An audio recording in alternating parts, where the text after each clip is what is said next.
Hey everyone, we are live here at the 2022 ISBE Boston Product Show. I'm here, if you can't really see behind me, but we're sitting over the show floor and we got 3,000 to 4,000 of our best friends here for the day, visiting with vendors and people from around the pharmaceutical industry here in the Boston area. We're going to do a round of interviews with different board members, past and present, here from the Boston chapter. And our first guest today is Mike Levesque. Mike is the current president of the ISBE Boston board. Welcome, Mike. Thank you. So, Mike, we're gonna walk you through a couple questions here. The idea here is to just let everybody get to know you and sort of get to know what your experience has been like here as a member of ISBE Boston before you were on the board and now as you're on the board. So, if you could you give everybody just a little overview of who you are, what you do, where do you work, what kind of roles have you had at ISBE? Sure. I've been in the biotech industry for not quite 30 years, but close. Our chapter is hitting the 30-year anniversary now. This is our 30th product show. I'm involved with ISBE. I was a member since 2007. In the beginning of that time, I was what I call a paper member. I would just go to the international trainings and get document access. And then it was a situation where one of the companies I was working for was struggling. So I said, hey, I need to get out and network. So I went to a ISBE event locally, and then kind of the rest is history. I started helping out with a education program seminar, after a year or so, became a chairman of that committee. And a few years later, became a board member and worked my way up into being an officer. All right. And so how long have you been how long do you think you've been actually volunteering as part of ISBE versus just being your paper member? Oh, since 2011. 2011. So Mike's been volunteering longer than I've been in pharma. So it makes me young, I don't know what it does, but it's a thing. So something that you may not know about Mike, which a few of us have personal experience with, is Mike is a amateur / professional karaoke singer. We got to experience this a couple months ago at our board, our ISBE board. I don't know what we call it, annual meeting or annual strategy meeting. Right. It was pretty spectacular. Nobody saw it coming. He was kind of understated, and he got up there and he wailed it. It was awesome. Thank you. Way too generous. Yeah, it was pretty good. It was pretty good. Fun. So, so what about ISBE when you first started to join and get into it? What what was most attracted to you when you first joined ISBE or when you were first joining ISBE? I first joined ISBE. Boss I had at the time, Bob Joffris, a company called Stryker Biotech down in Hopkinton. I said, hey, this would be great for your career. You can learn a lot. You need to. We were doing a lot of computer system validations along with equipment. So I got really hooked into GAMP. GAMP was kind of my favorite part, I would say, of ISBE, I guess, as far as there's so many great. Hey, we all have our own things. That doesn't really get me excited, but I get it. I get it. I moved, and since then I moved into critical utilities and some other things, but GAMP was really the big one. I had come from prior to that, I'd come from a supplier called Zymark at the time, and they were making lab instrumentation, and Part 11 was a big emerging concern. So I sort of became a subject matter expert very quickly with Part 11 and GAMP. And that was kind of my first thing I got jazzed up about as far as what kind of things ISBE was offering training and best practices on. So that's what the interaction with ISBE was. It's part in sort of defining things and giving best practices and bringing people together. That's what it was for you back then. 100%. Yep. And mostly just to learn more about what are best practices and the best ways to validate computer systems, and without getting crazy and going after every little nut and bolt. And there was some really great mentors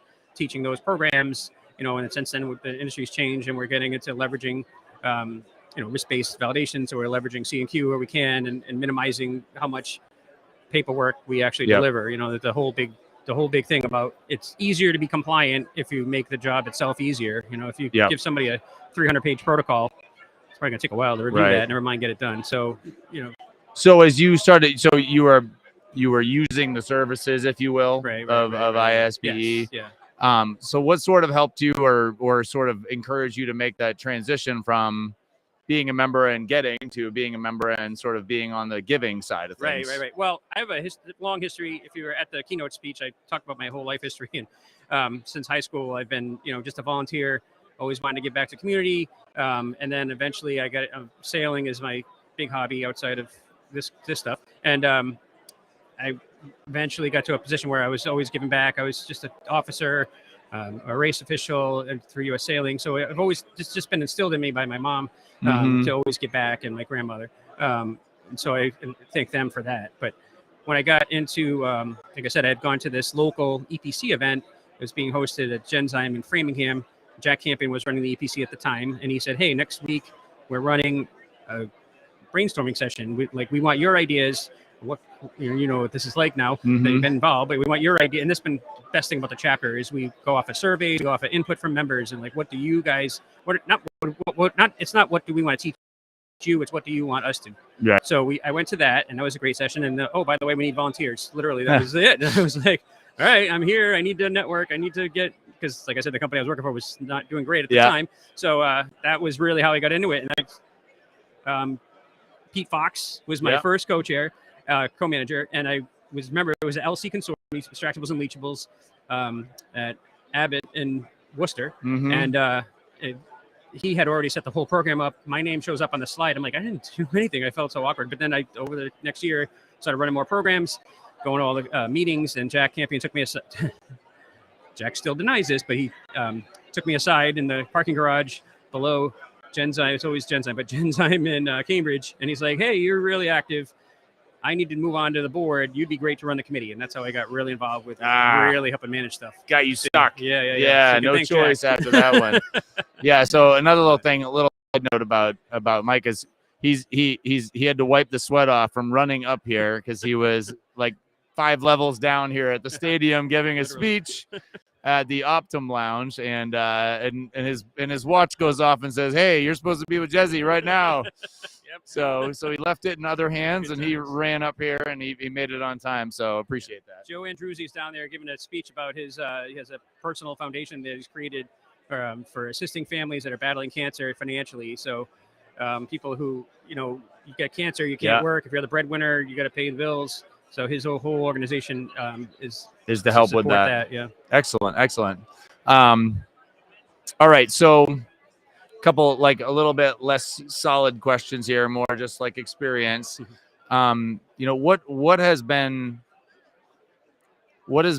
been being a part of ISBE meant to your career? Like, so we've talked about sort of how you've gained from it, from using some of the materials and been able to volunteer, but how has it impacted your career? That's interesting. That's an interesting question. So my career has really been more on the individual contributor role type level. I've done a lot of project management. I've mentored a bunch of younger people now that I'm getting older. But I've never really been through any kind of leadership training. But I often would argue with my managers. I was like, hey, all these weekends that I'm running these sailboat regattas, I'm managing teams of up to 20, 30 people. They're all volunteers. If you can manage volunteers, it should be a lot easier to manage paid people, which isn't always true, but sometimes. And that's sort of, I have some great mentors from the sailing community, some folks that have run everything from the Olympics and America's Cup. I'm just very, very fortunate to learn from them, apply it at work. But at the same time, anybody who's I've learned from past presidents. I try to learn, if you're not learning, you need to go away, basically. If you're not always learning something, you should always learn something, everything you do. But I've learned so much from people on the board, volunteers at any level. That's really, really just interacting with folks, being able to get, you organize events, and then you're able to attend the events, and then you're able to socialize afterwards and get feedback. And it's just been really, really, really great. I think as a leader in the industry myself, I basically it takes a village, and to run this chapter, it takes a village of villages with all the committees. But every single person is fully. I've never met anyone who wasn't totally dedicated in making this chapter as successful as it could be. And we've just had so many different initiatives over the years, and it's just awe-inspiring to be president of this now. Like, I feel so humbled. Yeah, last night we had a little get together for vendors, right? For a little party, and I was talking to Rick Piero for a little bit. Yeah. And Brian Hagopian, and I talked to Jack Campion. And there's plenty others. Those are just guys that I'm friends with and know from the years I've been apart. And they've done they've all been parts of different transitions over the years where we've done different things. And, you know, talking to Brian about CPIP, and that was a whole time, right? Where it was a really interesting, cool program that, you know, the aim was to serve the industry and really give people a good foundation. Right. And, you know, I think that's just what people have continued to come up with, new ideas and new ways to connect each other and to give people a common foundation. And I think that's, you know, one of the things that ISBE really works at doing. So, and since you mentioned Brian, there's almost nothing Brian hasn't been instrumental with at some level. The whole student chapters, success there, and a bunch of other stuff. But honestly, there's no one on the past presidents that won't reach out there, you know, give you the shirt off their back with a smile on their face and help you through any struggle you may have, and just be there for advice, you know, and just the listening ear. They've all been so great, and they've all, like you said, they've all done it all. You know, we just gave the Hickmos Award to Jim Grunwald. They've touched a lot of different things over the years. Yeah. And we gave the Hickmos Award to Jim Grunwald for all his years of service, and you know, he was floored by the honor of that. You know, and Jim's. He shouldn't be. He's done so much. There's almost no one here doesn't know Jim. Exactly. Yeah. You know? Who does not know Jim? Right.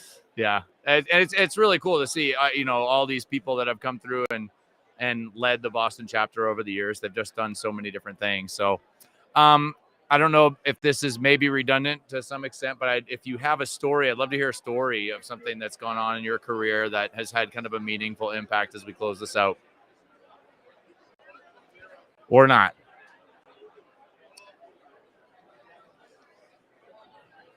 That's a tough question. It's a tough one. It's hard to pick just one. Yeah. So I mean, you know, you talked about sort of having, you know, Jack, you know, get you in the in the garage. You're it. Yeah. But, I like that one. That was probably the spark for everything else that followed, and everything else that followed. It's hard to pick one favorite thing. Yeah, honestly. It's just, I've met great people. You know, I've learned great things. There's so many volunteers that came before to lay the path. That are, I don't want to say this job is easy, but it kind of is. You know, it's all we do is build and try to make it better. And honestly, I think one of the better things about the chapter is this is a direct answer to your question, I guess.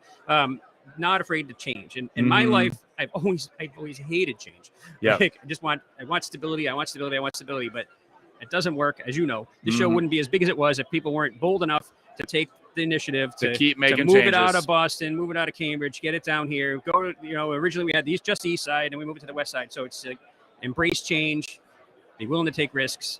I would say that that's probably helped me the most. Just seeing it happen. Just this show is a perfect example of it, you know, because I was here when we were on just the west side, and I've been here. We're on both sides, and it really is. And you know what's funny is Robert Kraft keeps expanding the building for us to have more tables. He keeps making it bigger. Yeah, it's funny because I sort of fancy myself a change guy, like I like it. Yeah. But at the same time, when we've talked about it on this product show for a long time, I'm like, ooh, like I've, you know, and some other people have pushed, and we've pushed. The right people have pushed, and been successful, and it's played out well. I probably should have quantified I wanted to say fear of change, but my job from day one was QC micro, right? And I moved into validation. So my whole life has been about compliance. To avoid risk. So minimize the risk that you as much as possible. But you know, my boss now is Lonnie Kyra at Cytiva. And, you know, he's another like, hey, let's move, let's go, let's get stuff changed, let's get stuff done. Yeah. And, you know, everything I've embraced and learned at ISBE has definitely helped me directly working for him for the past few years. Yeah. And we've done some great things at that site. Awesome. So. Well, hey, thanks for being on. I appreciate it. We're waiting for our next guest to arrive up here. So we're probably going to go off live and turn it back on when he arrives. Great. I think this is how the day is going to go. So good. So, all right. Well, have an awesome day. Thank you for doing this. We got a lot left for the day to go. See ya. Thank you.